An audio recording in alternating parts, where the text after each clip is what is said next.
Guns in hand. Follow me. Seize freedom. Bloody massacres spread across China. Citizens rise up, shooting police dead. Have the opening shots calling for the overthrow of the Communist Party begun? China's economy is in recession, with salaries slashed, consumption reduced, and life deteriorating. The mental health of the people is increasingly unstable, and a sense of emptiness spreads like a virus. Sparks of resistance ignite and public protests form a volcano threatening to wipe out the CCP regime. Thousands of electric vehicle graveyards. Across China shock the eye, billions in abandoned cars.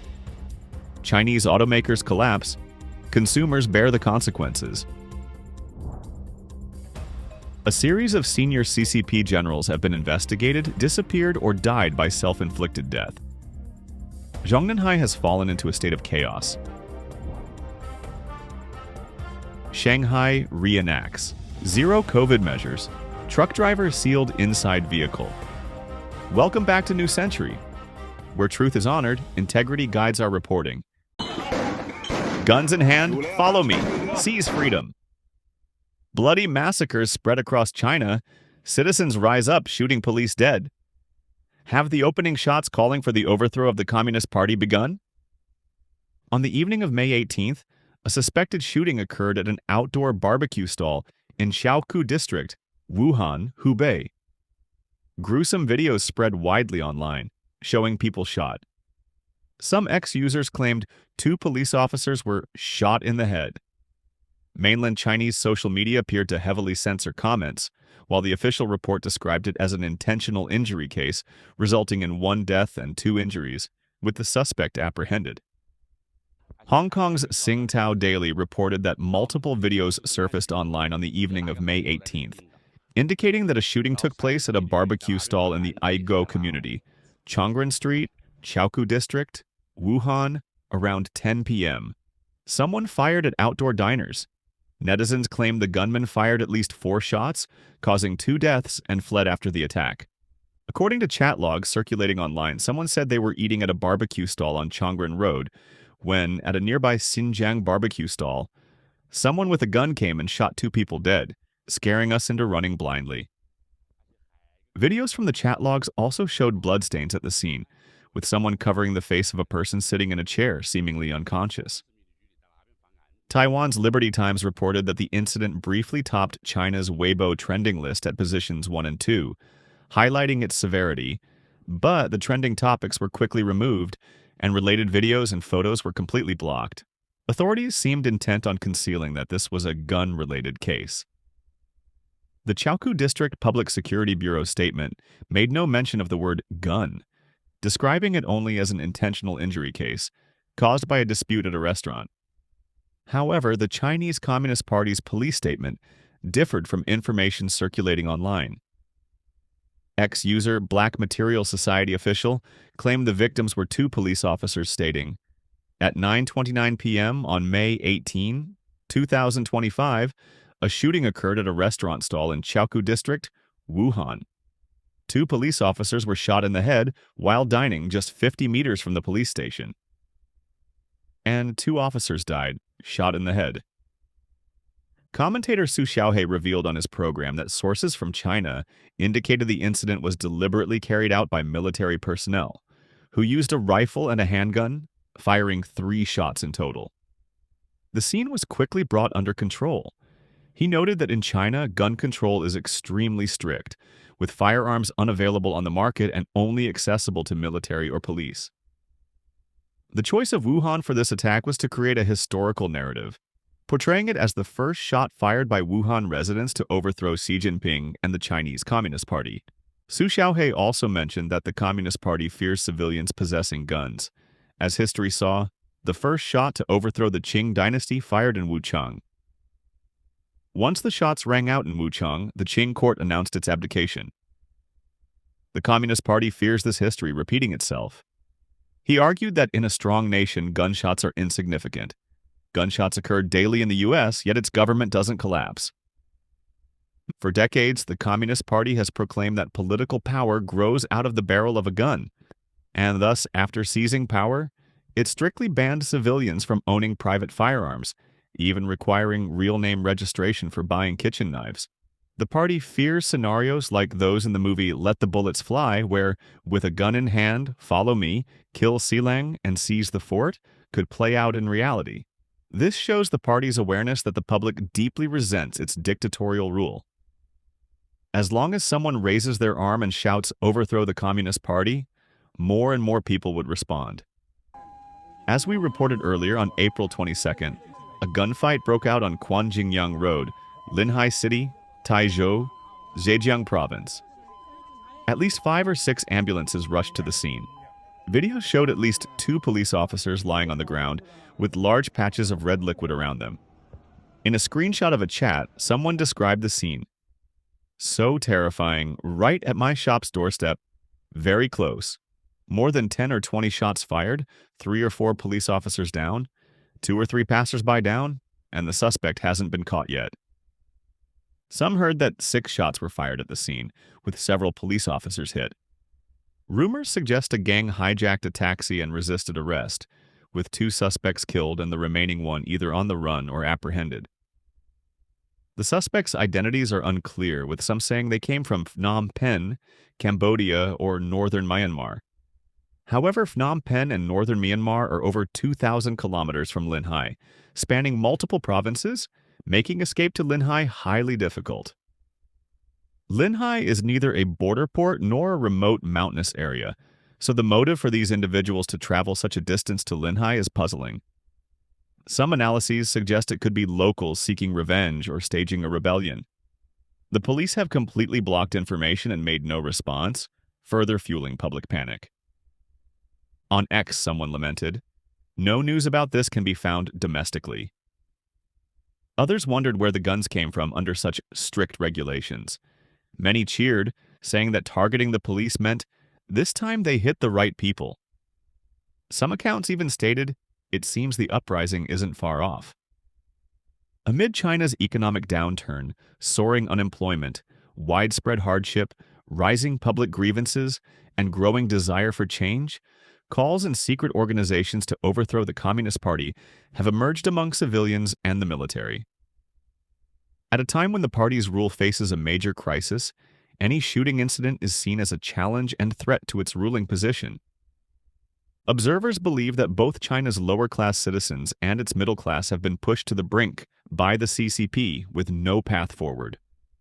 At this rate, many predict a larger revolution than the White Paper movement, as nationwide opposition to the CCP grows. The downfall of CCP officials could mark the beginning of the party's collapse. Unlike traditional Chinese uprisings over the centuries, this one could be decentralized and spontaneous. China's economy is in recession, with salaries slashed, consumption reduced, and life deteriorating. The mental health of the people is increasingly unstable, and a sense of emptiness spreads like a virus.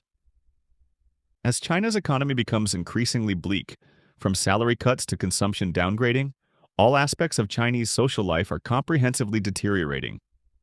Sparks of protest are spreading across the country, threatening the Chinese Communist Party regime. With the economic growth of the past 4 decades slowing down, it's not just migrant workers demanding wages or property owners protesting. The middle class is increasingly feeling unease and a lack of confidence due to shifts in political and economic policies. China's social structure has undergone significant changes. The trend of civil servants leaving for private sectors in the 1980s and 1990s has reversed, with entering public service or state-owned enterprises becoming the dominant trend. State sectors are growing stronger, while private economies, represented by internet technology, real estate, and educational services, are shrinking step by step. The number of traditional white-collar jobs provided by private enterprises is significantly decreasing, with many white-collar workers transitioning to blue-collar roles. Blue-collar jobs are highly competitive, making employment even more challenging for university graduates. From finance, tech companies, and state-owned enterprise employees to civil servants, teachers, doctors, military, and police, comprehensive salary cuts are affecting all industries, and all aspects of Chinese social life are deteriorating. What further erodes public confidence is that, so far, the CCP's policy signals continue to emphasize a new quality productive forces plan that strengthens the party while weakening the people. Despite proposing consumption-boosting and livelihood-improving measures at multiple economic meetings, the CCP consistently refuses to provide cash welfare to the public, encouraging consumption by urging people to spend more rather than increasing their income. Accompanying the economic downturn is the Communist Party's tightened control over society. Practices from the Mao era, such as the Feng Xiao experience and social work department, once unimaginable, are being revived, with an increasingly strong atmosphere reminiscent of a Cultural Revolution 2.0. In a normal society, media, courts, non-governmental organizations, and religious beliefs serve as channels to alleviate social tensions.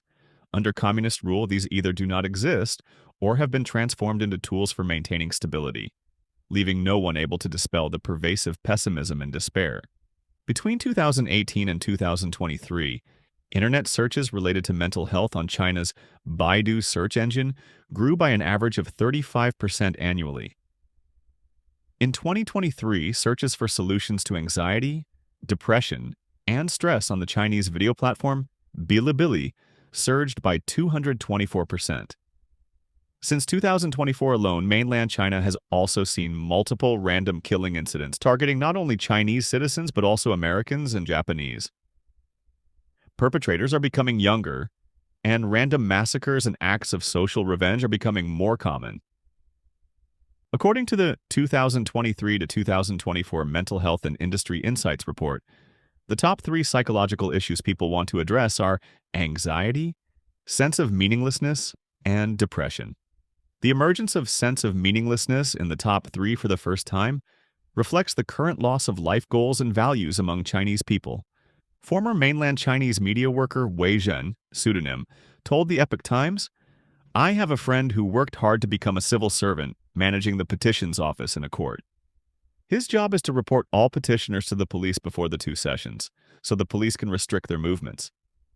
I also know someone who became a civil servant and watches his boss drink Mao Tai stored in mineral water bottles every day. You study so hard, only to end up with meaningless or even unjust work, managed by corrupt, poorly educated people who were less qualified than you in their youth. This is incredibly damaging to young people. Many Chinese have chosen to flee the country. Alex, a Chinese student in the U.S., told the Epoch Times that under communist management, mainland China is not suitable for human survival or reproduction. If you can escape, do it. After Xi Jinping's re-election, he is likely to rule for life, and China's situation will only worsen over the next decade or 2, with no hope for improvement. Sparks of resistance ignite and public protests form a volcano threatening to wipe out the CCP regime. Sporadic economic protests across China, primarily driven by economic demands, generally do not touch on political topics or escalate into a nationwide movement like the White Paper Revolution. However, an undeniable fact is that during this process, the public has come to realize that the CCP regime is the root cause of the economic disaster. Over the past few decades of rapid economic growth in China, many believed that as long as they could make money, the nature of the CCP regime was irrelevant. After experiencing 3 years of harsh pandemic lockdowns, people have now realized that in China, even economic autonomy is not in their own hands. You can only get rich when the Communist Party allows it, and if it decides to take it back, you have no choice. On social media, netizens are increasingly addressing the core issue of the CCP regime. One netizen asked, "Why is the censorship of films and television so strict, yet food safety regulation is so lax?" The response? Unsafe food harms us. Unsafe films harm them, referring to the CCP. Another netizen wrote, "Something that has been proven to fail by countless people is still stubbornly upheld by some. This shows they are not pursuing civilization but profit." A recent empirical study on inequality by the Center for Strategic and International Studies, CSIS, shows that the Chinese people's mindset has undergone significant changes. Fewer and fewer believe that their abilities and efforts can change their fate. and the CCP regime has become the target of public protests. Wu Seiqi, a researcher at Taiwan's Cross-Strait Policy Association, told the Epoch Times that China's current social issues are closely tied to its economic development and governance model. In the early days of reform and opening up, the economic achievements led many Chinese people to believe, to some extent, that economic openness was more important than political reform, and they were more tolerant of political issues. However, as the economy continues to decline, social dissatisfaction is increasingly directed at the ruling authorities or the government elites holding power, leading to growing skepticism about the political regime constructed by the CCP. He noted that since the end of the pandemic, the CCP government has introduced many policies, but their economic impact has been very limited.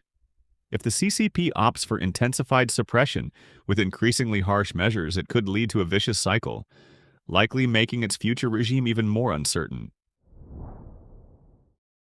Thousands of electric vehicle graveyards across China. Shock the eye, billions in abandoned cars. Chinese automakers collapse, consumers bear the consequences.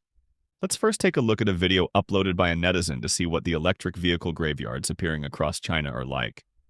A blogger shared, "This is a graveyard for new energy vehicles.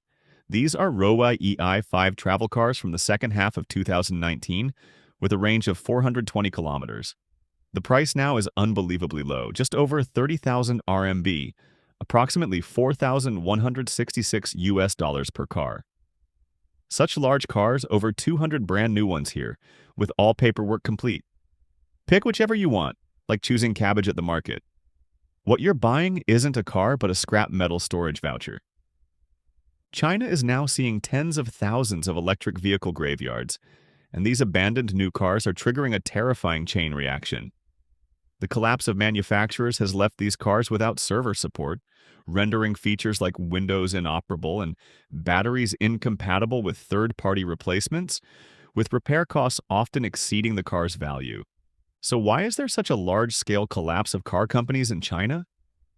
The root cause lies in China's EV boom, sparked by Tesla in 2014 and fueled by massive government subsidies.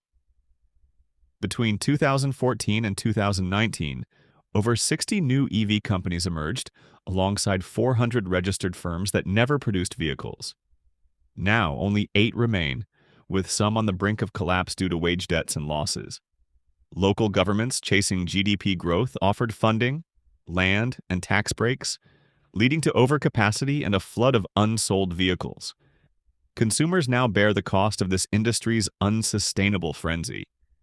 Blind investments across the country have led to an oversupply in the new energy vehicle market, sparking fierce price wars among companies. Many poorly established car makers have gone bankrupt, resulting in wasted production capacity and hundreds of billions in stalled investments. Vlogger Bowl Good Car points to Neta Auto's collapse as a stark example of the industry's woes. Once a leading NIV brand, Neta Auto soared in 2022 with its low-price, high-spec strategy, capturing the top sales spot among new entrants. However, despite raising RMB 22.844 billion through 10 rounds of financing since 2017, the company faced cumulative net losses exceeding RMB 18.3 billion from 2021 to 2022, 2023. Now, Neta is on the verge of bankruptcy, with factories shut down, dealerships closed, and suppliers in over 20 of its more than 300 dealers demanding compensation for operational losses, unpaid rebates, and subsidies. Neta Auto's plight is a true reflection of the elimination race in the new energy vehicle industry. Relying solely on burning cash and low prices doesn't go far. Problems like unclear brand positioning and reluctance to invest in R&D have long persisted. Moreover, with giants like Huawei and Xiaomi entering the new energy vehicle market, the industry's competition is intensifying. As an online joke puts it, when a Jewish person sees a profitable gas station, others open restaurants or hotels nearby, and everyone profits together. In China, when someone sees a profitable gas station, everyone opens gas stations nearby, engaging in price wars until no one makes money. Neta Auto's story is not just the rise and fall of one company, but a soul-searching moment for the entire business ecosystem. Consumers bear the brunt of this collapse, facing 5 major issues with abandoned electric vehicles. 1. Limited functionality. Bankrupt car makers leave software unmaintained, disabling intelligent driving features and compromising safety. 2. Repair challenges. With after-sales services gone, owners rely on costly third-party repairs, but parts like batteries and motors are often unavailable, as they were custom-made and discontinued. Third, no recalls for defects. Tianji Auto, now in bankruptcy liquidation, cited excessive costs and refused to recall vehicles with production inconsistencies, per a Ministry of Industry and Information Technology report. 4. Insurance denials. Major insurers refuse coverage for discontinued NEVs due to parts shortages. 5. Plummeting resale value. Vehicles like the WMEX5, originally 200,000 renminbi, now sell for 40,000 to 50,000 renminbi on second-hand markets.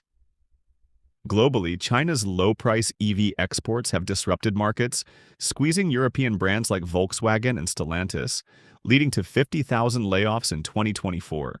Unsold Chinese EVs have piled up in European ports, some for 18 months, turning them into parking lots.